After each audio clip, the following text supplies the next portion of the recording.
48 ans, Ingrid Klimke est une femme complète. Avec déjà 10 médailles internationales et de nombreux titres nationaux à son actif, ce pilier de l'équipe allemande a toujours la même envie d'aller en compétition. De l'énergie à revendre pour mener de front sa carrière de championne en complet et en dressage, la gestion de ses écuries et sa vie de famille. La fille du grand Rainer Klimke s'est fait un prénom et elle affiche toujours le même sourire lorsqu'elle gagne. Ce sourire, on le retrouve en Allemagne, à Münster, là où elle est née. Ce matin-là, nous ne sommes pas les seuls à vouloir la connaître mieux. Une fois par mois, son entraînement et ses écuries sont accessibles au public. J'ai grandi dans les écuries de mon père qui était un centre équestre, donc les portes étaient toujours ouvertes et les gens pouvaient donc y venir et regarder ses chevaux. Il était très ouvert et acceptait de montrer son entraînement, d'en discuter. Il estimait que c'était bon pour le bien-être des chevaux que les gens puissent voir comment ils vivent.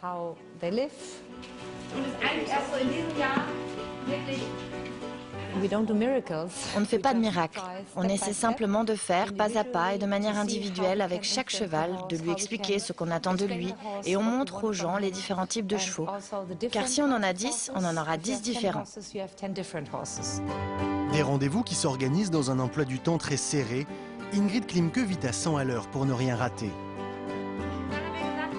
C'est très important de savoir exactement ce qu'on veut et de bien fixer ses priorités. Ce que je veux, c'est monter à cheval. C'est pourquoi, tous les matins, je prends du temps pour moi et je monte à cheval. Les enfants sont à l'école et je peux donc me concentrer et apprécier ces moments-là. Je pense que je suis 2 fois plus heureuse, car l'après-midi, les enfants sont là et ils rigolent, ils s'amusent. Et on résout les petits problèmes du quotidien. Ils doivent faire leurs devoirs, ce qui me permet de garder les pieds sur terre. Avec ça, il n'y a aucun risque de se prendre pour une personne extraordinaire. Je suis juste une maman normale. Maman normale et star accessible. Avec ses visiteurs, l'échange est simple. Ingrid Klimke aime transmettre. D'ailleurs, sa vie aurait pu être bien différente. So fängt sie an und so hört sie auf. Trab, trab, trab, trab. Dass man sofort denkt, da ist wieder das Pony. J'ai d'abord voulu devenir institutrice, puis j'ai réalisé qu'il n'y avait aucune chance pour moi de cumuler l'enseignement et la pratique de l'équitation à haut niveau. J'ai donc décidé de devenir cavalière professionnelle. Mais j'ai toujours aimé enseigner. Ça vous aide aussi à expliquer ce que vous faites et pourquoi vous le faites. Mais sa grande motivation reste la compétition qu'elle a connue dès son plus jeune âge, grâce à son père Rainer Klimke, détenteur de 27 médailles internationales en dressage. Un homme qui lui a fait partager sa passion et qui lui aussi avait plusieurs vies. Il était avocat, donc il montait le midi, les samedis, les dimanches. C'était son truc. On a grandi avec le privilège de côtoyer les chevaux et d'en prendre soin. Tout ça d'une manière très classique. Il y avait des règles claires et si on les suivait, tout allait bien. Sinon, il valait mieux ne pas discuter. Il valait mieux aller se cacher. Être la fille d'un champion n'a pas toujours été facile. Quand je réussissais, les gens disaient « c'est normal, c'est une Klimke, elle doit être bonne ». Et quand je n'étais pas bonne, les gens disaient alors « elle n'est pas assez bonne pour une Klimke ». Donc, quoi que je fasse, les gens étaient un peu envieux et parfois je les entendais parler. Et là, mon père me disait « ne t'inquiète pas, s'ils sont envieux, c'est qu'ils veulent monter comme toi. Donc tu es sur la bonne voie, suis ton chemin ». Mais j'ai très vite décidé de ne plus monter les chevaux expérimentés de mon père parce que ça m'amusait beaucoup moins d'aller en concours. Je montais alors les plus jeunes. J'ai commencé le complet et à faire des choses différentes. Je voulais faire par moi-même et ne pas être pistonnée. Très tôt, la cavalière allemande a donc décidé de voler de ses propres ailes, de s'entourer aussi d'autres professionnels comme Wilfried Germann qui vient une fois par semaine travailler les chevaux aux longues rênes. Die Longe müssen so befestigt werden, dass das Pferd nachher in der gewünschten Haltung ist. Ici, le travail à la longe est aussi hebdomadaire, quel que soit le niveau des chevaux. Ingrid Klimke est ouverte à tout ce qui peut faire progresser ses montures et fait partie de ces cavaliers qui, comme son père, montent à haut niveau dans plusieurs disciplines. Elle concourt et se classe plusieurs fois par an sur des internationaux en dressage. C'était un choix de tout faire. Je n'ai jamais réussi à diviser mon esprit. J'ai grandi dans l'univers du dressage, mais mon père était cavalier de complet avant. Donc, nous avions une piste de galop et mon père me suivait aussi sur les concours.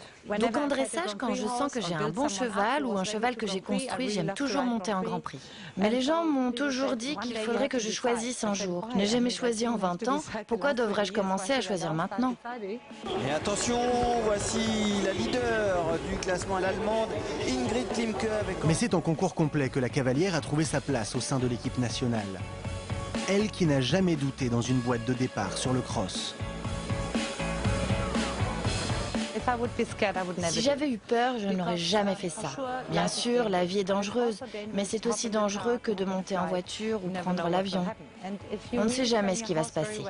Et si vous entraînez bien votre cheval, si vous le connaissez bien, que vous savez qu'il peut le faire et qu'il est en forme, cela représente le même risque de prendre l'autoroute et d'avoir une voiture qui vous fonce dessus. La vie est toujours risquée quand vous êtes une personne qui fait attention. Mais j'aime le fun et donc le risque. J'aime galoper vite, je skie vite aussi. Donc c'est pour ça que j'aime ma façon de vivre. Et si quelque chose arrive, je ne veux rien regretter et ne jamais avoir remis les choses à plus tard. Si tout va très vite dans sa vie, tout est aussi pensé. Et la préparation de la relève est tout à fait structurée. Il faut toujours essayer de penser aux chevaux en groupe. Escada, Elbob et Parménides, mon cheval d'obstacle, ont été formés ensemble à 5, 6, 7 et 8 ans. Et aujourd'hui, ce sont des champions. Ensuite, dans le groupe suivant, il y a Weisse du Neu, Koenigsee, Zomabe. Là, nous les évaluons pour savoir comment ils sont, mais ces trois-là me font dire qu'il faudra compter sur eux. Ils ont beaucoup de talent et on les laisse grandir jusqu'aux plus belles épreuves. Il faut toujours être sûr de voir la jeune génération qui arrive alors que les champions sont toujours sur les pistes. La championne a aussi connu de grandes déceptions, comme la perte de Damon Hill qu'elle a formé. Alors aujourd'hui, elle se permet de choisir ses propriétaires, mais aussi les chevaux de façon claire, nette et précise, pour ne chercher que des futurs champions. J'ai décidé de ne plus jamais commencer un travail avec un cheval qui ne serait pas un bon sauteur. Parce que j'ai vraiment réalisé qu'on ne peut pas changer ça. Si un cheval n'est pas respectueux, et surtout après un cross, c'est carrément impossible de lui faire comprendre que le jour du saut d'obstacle, il ne faut rien toucher. Donc les jeunes qui ne sautent pas ne restent pas une semaine entière ici. Ils quittent simplement mon écurie. Je suis très critique sur ce point. À plusieurs reprises, le test de saut d'obstacle lui a été fatal avec Abraxas, alors qu'elle était parmi les leaders après le cross. D'un autre côté, je pourrais dire qu'Abraxas était mon meilleur professeur, parce qu'avant lui, j'étais du genre à ne jamais baisser les bras. Mais après Lexington en 2010, j'étais totalement déprimée. J'ai pleuré sur tout le chemin du retour jusqu'à la maison, et je pleurais même si je savais que ça ne servait à rien. Ce jour-là, l'espoir était mort. Je me suis dit que ça ne changerait jamais, alors je me suis demandé si je pouvais vivre avec ça. Et heureusement, j'ai pu. Sinon, je n'aurais jamais monté à Londres, Berkeley ou badminton. Rainer Klimke disait que les chevaux étaient ses amis, pas ses esclaves. Il en est de même dans les écuries de sa fille, qui cherche comme première qualité chez ses partenaires ce qui pourrait la définir elle.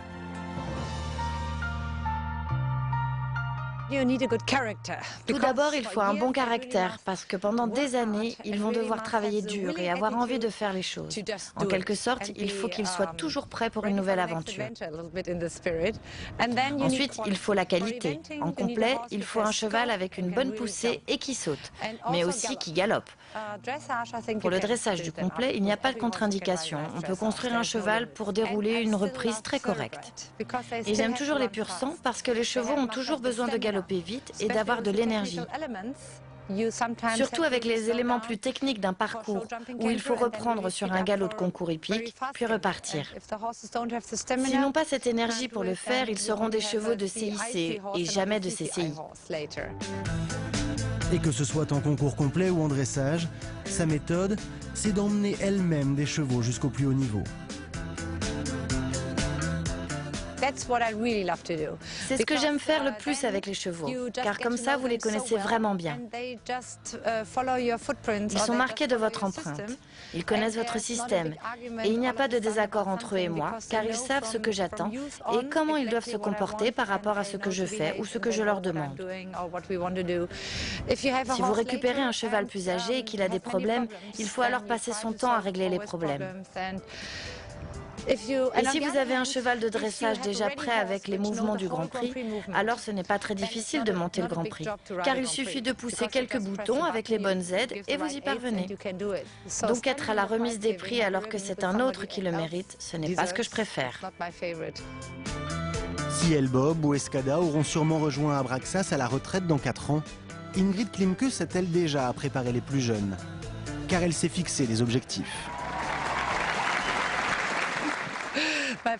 Je ne pourrais pas battre ni même m'approcher du record de mon père, mais j'ai encore de très bonnes raisons de continuer et de vouloir aller aux Jeux de Tokyo. J'ai des jeunes chevaux qui seront sûrement capables de le faire et je n'ai encore jamais eu de médaille individuelle. Donc je peux dire que c'est un nouveau rêve et que c'est pour ça que je dois faire encore exactement ce que j'aime faire.